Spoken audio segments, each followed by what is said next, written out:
back. I've got Sarah St. John online. Sarah, how are you?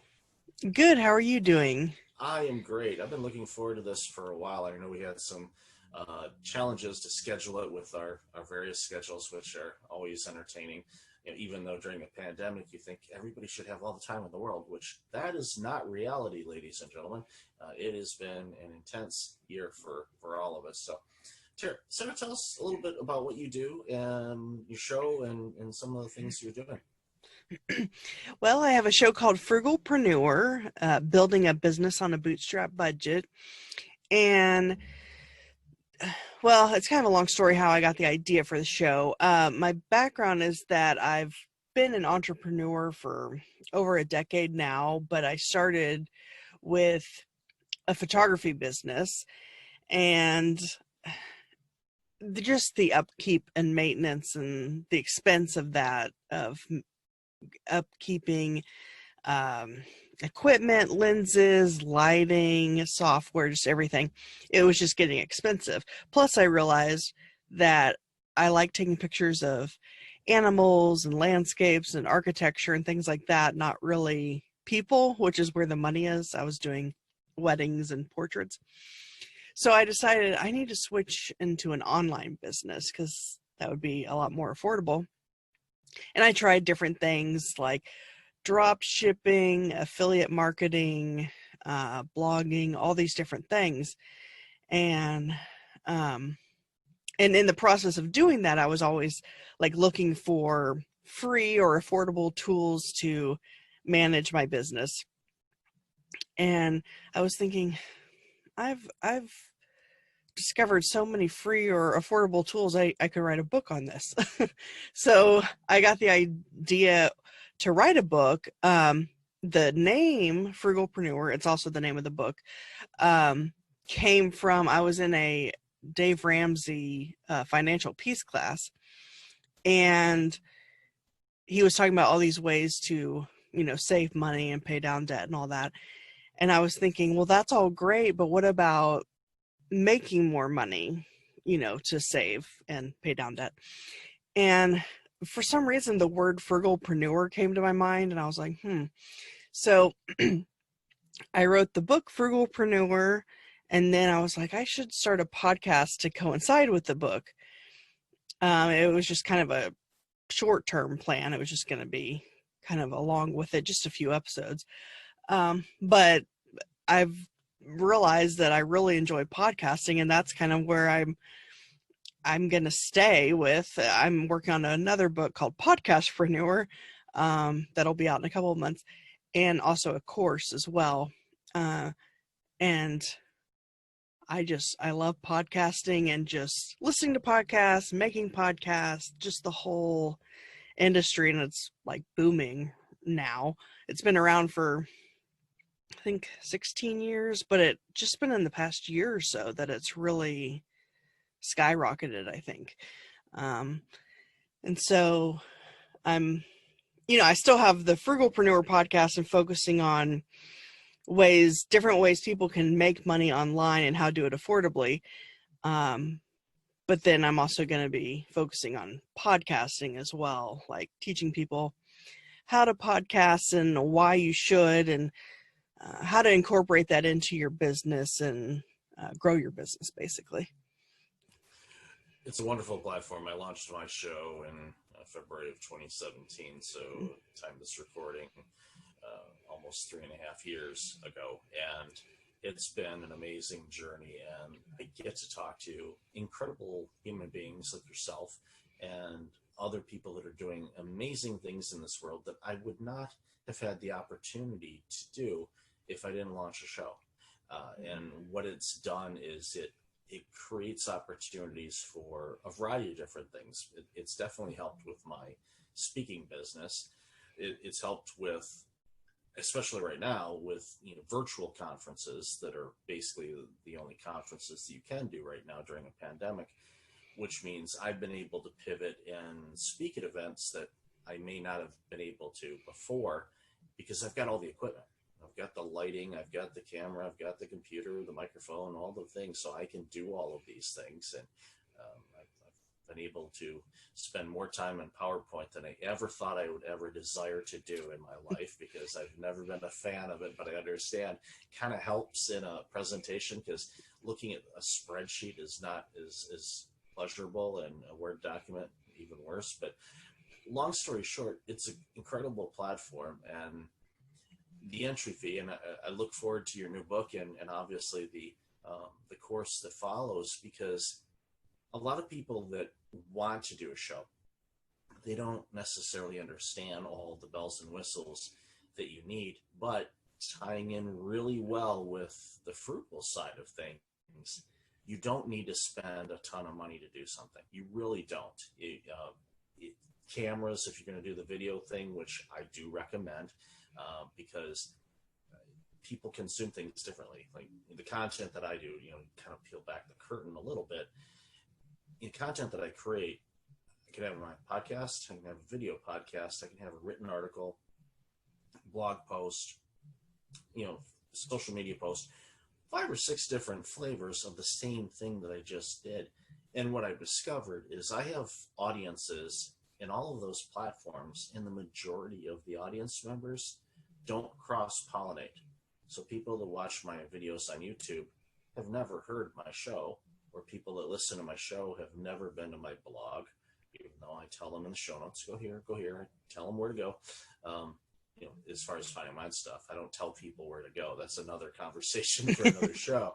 That'll be in the outtakes maybe. But at the end of the day, it's a content creation thing. It gets you out there as a thought leader in whatever you want to talk about. And we've seen the industry explode. Yes, it helps that people like Joe Rogan and Tim Ferriss are making some significant coin from sponsorships and things like that. But you can still put out a show and you can get some monetization opportunities, or monetization opportunities in other areas, because you have a podcast show. And yes, there's a ton of shows being launched every week and whatnot, but I don't know if the statistics are still the same, because this is something that Dory Clark shared with me on an interview we did a while back, was the majority of podcast shows die after about 12 episodes, because people go, I'm done. I don't feel like doing this anymore. So your show, my show, and a lot of shows that are out there that have a lot more shows than that, they realize, okay, we want to do this. It's important. And like you thought, I'm just going to do a few episodes and be done. And then you realize, wait, I actually like this. So congratulations on continuing through. And obviously you're one of the many that once they launch a show, they go, you know what, I'm going to launch another one. Mm-hmm. Not that you have anything better to do, but no, I'm serious. You saw a need, and now you're creating content for that. So congratulations on that. So let's dive in a little bit onto the frugal side of things for entrepreneurs. And again, we can bounce back and forth between the podcast side of things and small businesses and startups and whatnot. But what are some common mistakes that you see people make when they're just starting off and they want to launch their business? What are some things that you see time and time again?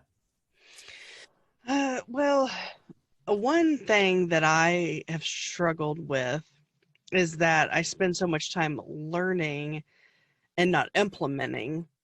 So I've recently adopted this concept of, for every hour that I spend learning, spend another hour implementing. And it's important to learn, whether it's by podcasts or books or courses, but at a certain point you need to start doing what you're learning, or otherwise what's the point? And so I would say that's definitely one, and I think a lot of people struggle with that. Another is maybe shiny object syndrome, which I've had before, is where you're constantly getting ideas. I think that's how entrepreneurs are, how our brains work, is that you're just always thinking, oh, that's a good idea, and that's a good idea, I should try that. And I've done that, and I think it's okay to test different things out if it's not expensive to do so. But at a certain point, you gotta zero in on something. And I've tried a bunch of different things, and like I had the photography business, I had a online travel agency, I did the drop shipping, all these different things. But the whole podcasting industry, whether it's the podcast itself, the book, the course, whatever. That's where I'm zeroing in on. And it took me, a decade to get there, because I think as you go through the process, you launch different businesses and whatnot. At least that was my experience. And then move on to something else. I think you learn something along the way, and you can take that into the next business and the next one. So, people might think it's a failure if your business doesn't succeed, or you decide you don't really want to do that after all, and so you move on to something else. But I think you can still learn from the experience and whatnot. And sometimes you have to try 10 different things before you find the thing that you're meant to stick with. So, I would say spend as much time implementing as you are learning, and try not to get distracted by the shiny object syndrome. A good colleague, Kim Sutton, who I've been on her show, and she's got an amazing show and does amazing work. But yeah, she identifies as struggling with shiny object because there's so many great things out there. And I talk about people that burn out, and oftentimes what happens with people that burn out is they take on too many things. Their plate is too full of opportunities, and they're all great things. It's not like, well, I'm going to spend 16 hours a day watching Netflix, and then I'm going to allocate 10 hours a day for doing this, and I'm going to spend this many hours on Xbox. No, these are all great things, especially if they're a business owner. They're like, well, I'm going to do this and this, and I got to get this, and I'm going to use ClickFunnels, and I'm going to do it. And they start going all these things. And you're like, okay, you've soft launched all of these things, but nothing is finished. You've just kind of done a little bit here, a little bit little. It's like, no, just pick something, finish it, see what happens. John Maxwell wrote a book, Sometimes You Win, Sometimes You Learn. And many businesses have not been successful for a variety of reasons, but you still can learn from those experiences. My career path has been very diverse as far as the skills that I picked up over my career, and I've worked in dynamically different industries and dynamically different roles, but I use the tools and expertise that I picked up with all of those in my daily life and the work that I do now. If you ask me, okay, where did you learn how to do that? I may or may not be able to tell you because it's just part of my DNA. But I see it a lot with entrepreneurs that try different things until they find something that lands. I've got a cousin that has done that, and he tried all kinds of different businesses and whatnot. And then he found a business that was really close to a passion that he's had his entire life.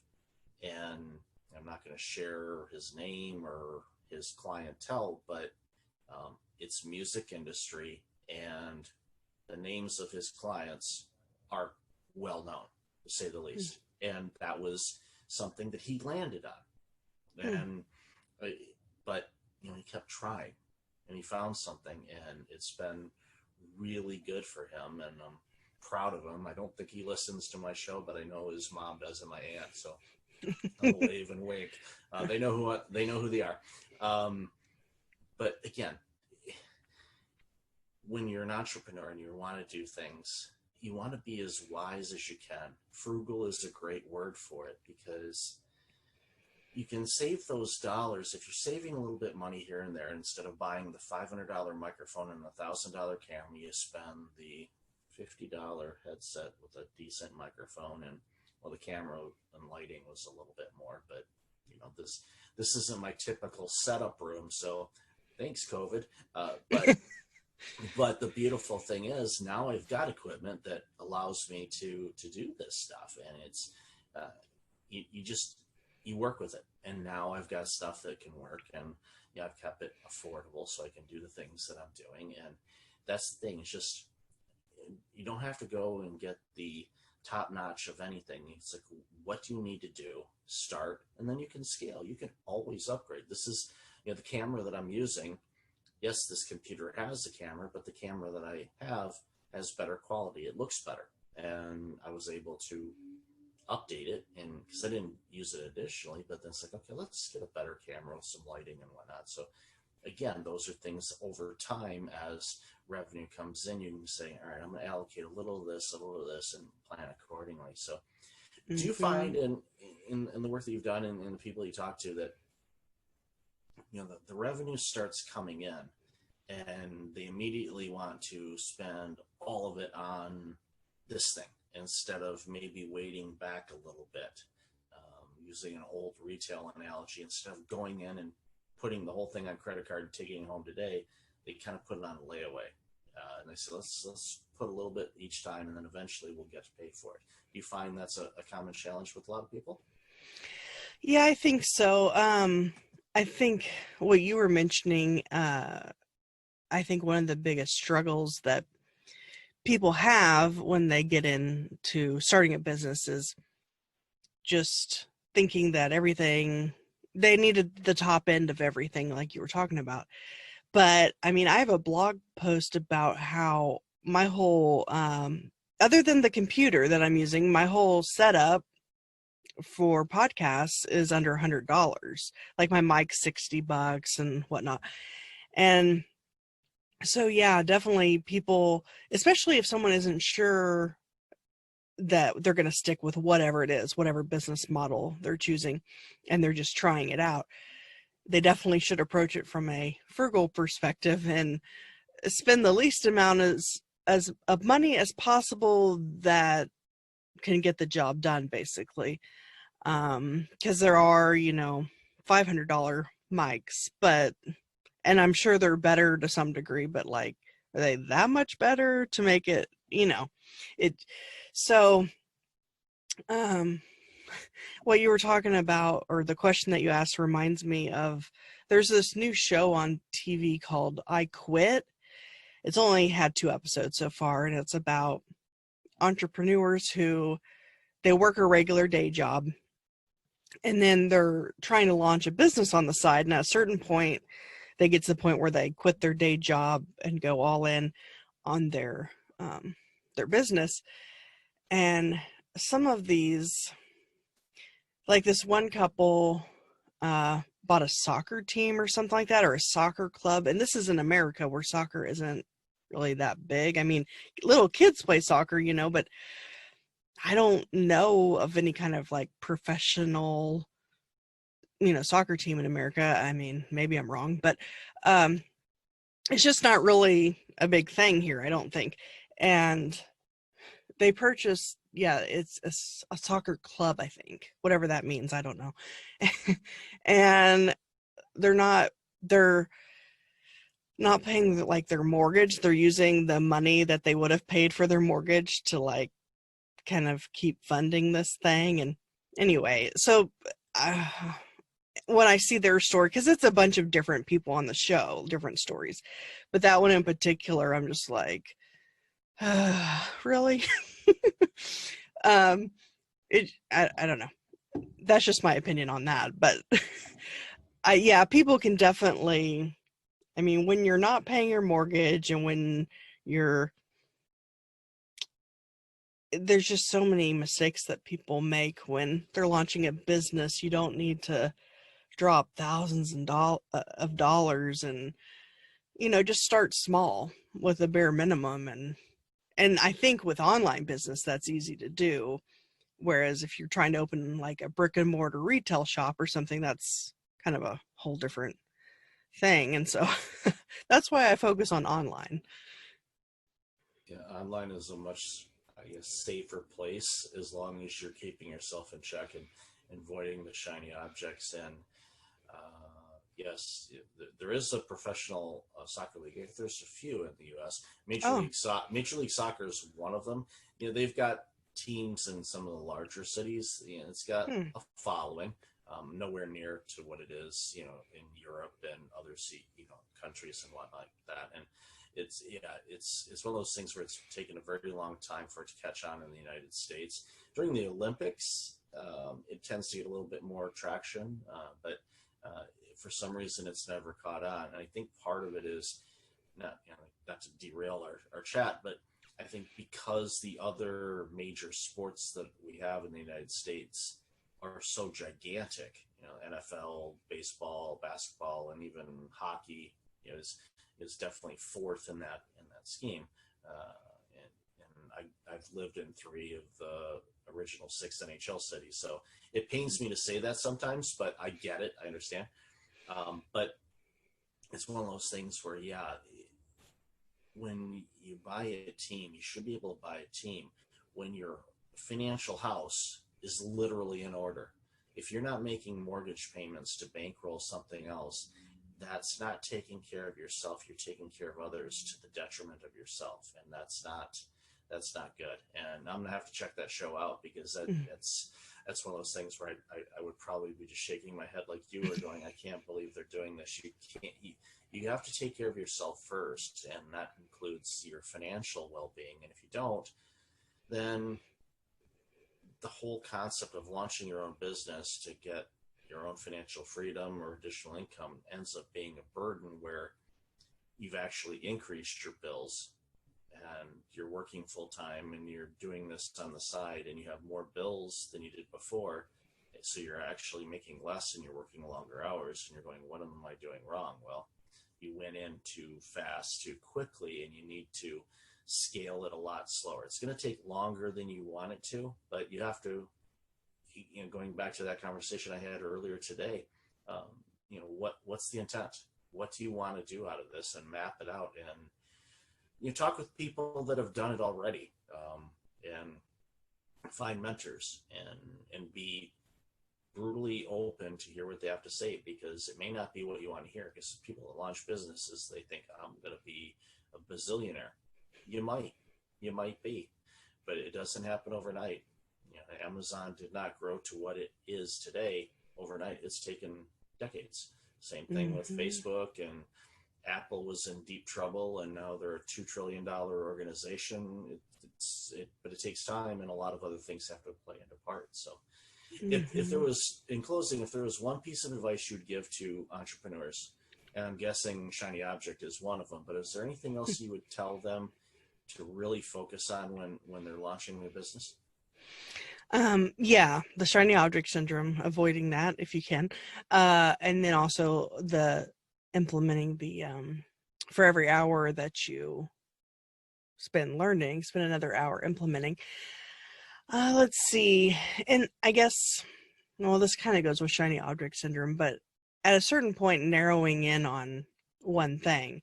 I think was my biggest issue for several years, is just kind of juggling a bunch of things and running multiple businesses at the same time. I guess just seeing which one sticks, I guess, or which one I like the most. And I think that's okay for a while, but at a certain point, if you find something that you really enjoy, that's sticking, that you're doing well at, that's generating some kind of income that, is affordable to do, I would focus on that. So, yeah, zeroing in. That's perfect and great advice for every entrepreneur, no matter if they're in year 1 or year 10 of their business. Focus in. You focus on the one thing that you can do better than everybody else, and when you do that, you'll be good. Your business will grow. So, Sarah, I've loved our conversation today. Where can people find out more about you and this awesome work you're doing? So my website is thesarahstjohn.com. That's SARAHSTJOHN. So thesarahstjohn.com, and then /free. I have 2 PDFs, free downloads of my first 2 books on that link. And then social media is just everywhere, pretty much, at the Sarah St. John. Awesome. And I'll definitely have that in the show notes. So, Sarah, thanks again for being on the show. I really love the work you're doing, and continued success, and congratulations again on the upcoming book and the new course. Well, thank you so much. I appreciate it.